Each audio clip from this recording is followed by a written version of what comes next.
So again, just as an idea, to-do list apps, I know I go in and out of using like a sticky note app or a to-do list app and seeing which things work best for me.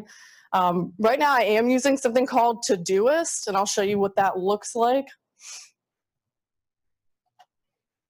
So it gives you a number of different functionalities. So I used it to plan a trip to Atlanta, for example.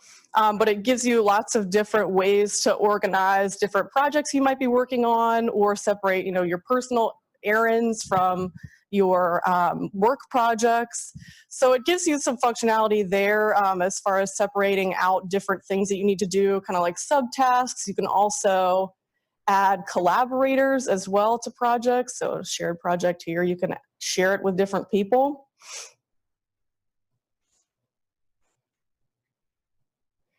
And what I like about Todoist in particular is that it is cross-platform. So you're able to pull it up on your phone. I'm able to pull it up on my computer at work. I'm able to pull it up on my computer at home, and they're all synced across all those devices. So I don't have to worry about, oh, this was my to-do list from like 2 days ago, which is helpful.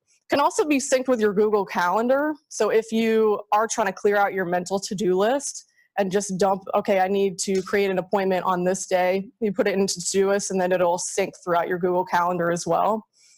Because I know a lot of people here, you seem to use Google Calendar for inter-office type things. Also allows different project types. It does send you reminder notifications. So every morning my phone's like, oh, you've got 8 tasks that are overdue and 2 that you're supposed to do today.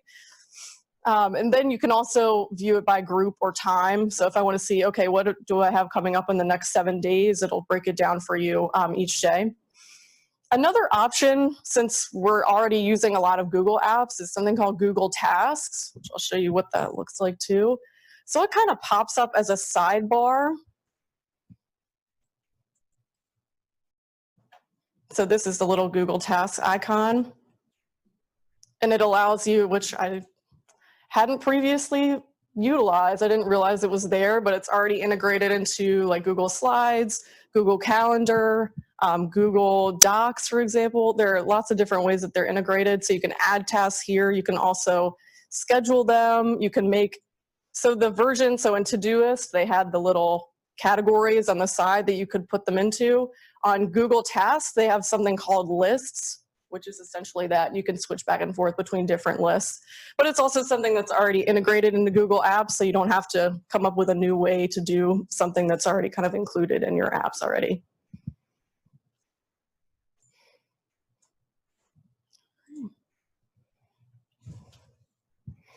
So just some kind of principles, because you think, okay, I have this to-do list, I'm setting up, I'm trying to clear out all my mental to-dos.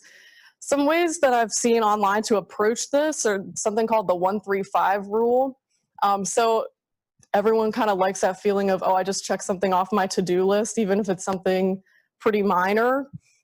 So thinking about, okay, if I'm going to be using this to be more productive and to try and accomplish those big valuable tasks, to approach it from the 1-3-5, 1 significant project, 3 mid-level tasks, and 5 maybe minor, maybe I have to go and schedule this appointment, whatever that might be. So also being mindful of what is my end goal with this to-do list? Am I just checking off a couple of small minor things, or am I accomplishing my larger goals? There's also the 80-20 rule, or the Pareto rule, which is used in a lot of different disciplines, but also is applied to productivity. So we can achieve 80% of our goals by focusing on 20% of our tasks. So thinking about those tasks that are going to be the most important to your everyday or even your long-term goals. So doing things like identifying the times when you're most productive at work, taking note of things that distract you, so like notifications, or if I know that if my phone's buzzing or going off, then I want to check it because I want to see what's going on, even though I'm kind of in the middle of something else. As well as identifying the most important tasks and tasks that maybe should be delegated or should be passed on to someone else or isn't as relevant to you, especially as maybe a manager. So another way that I thought we could approach this is looking at Google Calendar. So I know everybody has like varying levels of involvement with Google Calendar, but it is a handy kind of central hub for all your different tasks and events and notifications. So we use it a lot in FARTech to see, okay, there's something coming up in a classroom at noon or 2 o'clock that we need to go and make sure we're supporting and integrating that with our notifications. You can also obviously organize meetings. So I saw at the beginning, a lot of people were feeling like meetings were a stressor, and synchronize schedules and be able to plan out meetings a little bit better. I'll show you in the next slide what that looks like, as well as doing things like scheduling time for yourself to get things done. So like I talked about in the previous slide, if you know you're really productive in the morning and you know that people coming in and out of your office, for example, or asking to schedule meetings is going to interrupt you or distract you, maybe just blocking off some time and have your office door shut to have some time to be more productive in that and block off other meetings. There's also, so the different features here. So appointment slots, I'll just show you what these look like so you can get an idea. So I'm going to create a meeting. So you can create appointment slots if you, for example, maybe you're hosting office hours or doing review sessions. You can kind of set durations for the slots, and people can sign up. It'll show you a sign up page for which ones are still available, which ones have already been taken, or if you need to meet with people, if you need to go through, I don't know, HR training, for whatever reason, there's an appointment feature there. There's also so let's say I want to have a meeting, which I'll show you here. I'll just walk through what this looks like, but it'll be here for your reference. So you want to, okay, let's say I want to meet with Brian.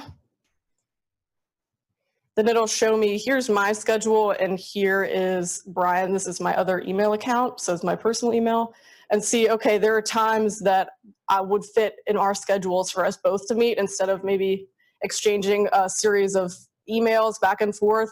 It just kind of gives you a clear idea as long as everyone's kind of on the same page with emails or calendar. It can also, so this will give you kind of a big picture view. It'll also give you, so you can see the availability that way, or suggest some times where all of us can attend. So it'll give you a bunch of different time slots based on, if you've also set your work hours in Google Calendar, it'll adjust it based on how you've set your work hours to say I'm in or out of the office. Yeah. For noticing somebody else's calendar, like I have a calendar called Rachel Fleury, but then I've created all of these different calendars that I have different colors so that I have different things. But I assume that when I share, it's only that calendar that says Rachel Fleury that I think is attached to my Gmail account. Like they can't see these other personal calendars that I've made. Is that correct? Right, that should be correct. It also depends on how you've set your sharing settings for each calendar. Okay. So people can maybe view, but if you're sending it from, you're logged into your VCU email and you're sending an invite from that email, it should be displaying just that calendar.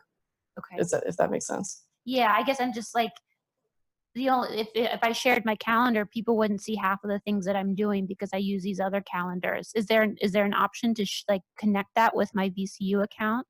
Do you know? Yes, there should be, yes. Okay. So I, for example, have added in my calendar here. So it'll show you all your different, so you can also integrate like your Google Tasks here. So if you have these things activated, to my knowledge, you should be able to then share them because it's all kind of a part of this one calendar. Right. The big question is, and that's what happens to me a lot.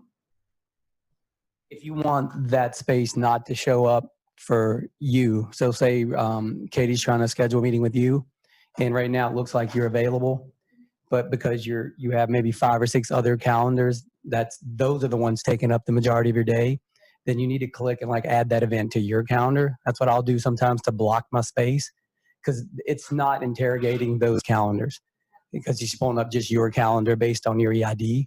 So if you really want to block it, then just say add this event like to your own, you know what I mean, to your calendar, so it does take the space up, because it does look like I'm free the same way. Yeah, exactly. So for the different tasks and the different things, categories, I use the color coding scheme. And so that way they're all on the same calendar. Is that too different? So, but you have one calendar, but then you change the color each time you mix it. Right. So, the color for research, the color for teaching. Yeah. Yeah, I do that too. I just have a different calendar. For each thing. Yeah. So what is beneficial? Sure, with the different like I have 3 calendars, but that's because of different research groups and things. We have our own separate calendars. So I think that's the issue that Yes. you guys are bringing up. Yeah, that's the issue. I run into the same problem. Because like when Katie's trying to schedule a meeting with me, it's showing my calendar, not all of the other generic accounts that we're managing that takes up part of our time. Does that make sense? Like we have a FARTech video conferencing schedule. Like if I'm the one handling that and I don't put it to my calendar, it looks like I'm available. That's what they're saying. Yeah. So the only way to really get around that is to add it to your own calendar so it does block that space. And you can easily just right click, add to my calendar for that event. That's what I was telling Rachel maybe she wants to do. Yeah. Thank you. Thanks.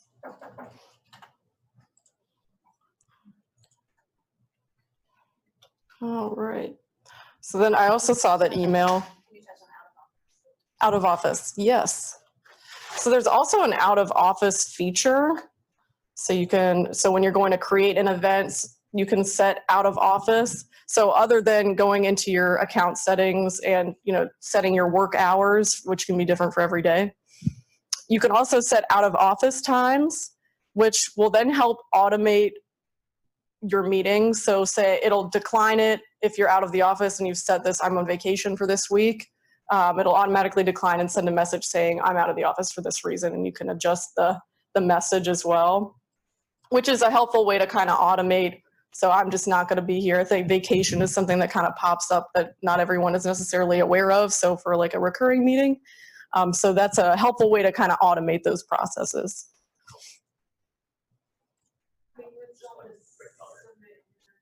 Email out of office too, because that's just your calendar, right? Right. Yep. I got you. Yep. So it would be different for your email and your calendar. So if someone's trying to make a meeting with you on your calendar, then it would decline it. But it's for your email, you'd have to set like an out of office message. Word of caution in terms of the automatically declining out of office invitations. So depending on why you're out of office, you may or may not want that box checked or not, because I've Right. had some scheduling issues where I'm out of the office, but it was a conference call invitation that I had planned to participate on, that I got all these follow-up emails. Where are you on this call? And so that automatic decline button, I just stopped using that. Makes sense. Yeah. So for different kind of occurrences where you are physically here, but you're not available. So being mindful of what that function does do. If it's going to decline all your meetings, that might not be super helpful.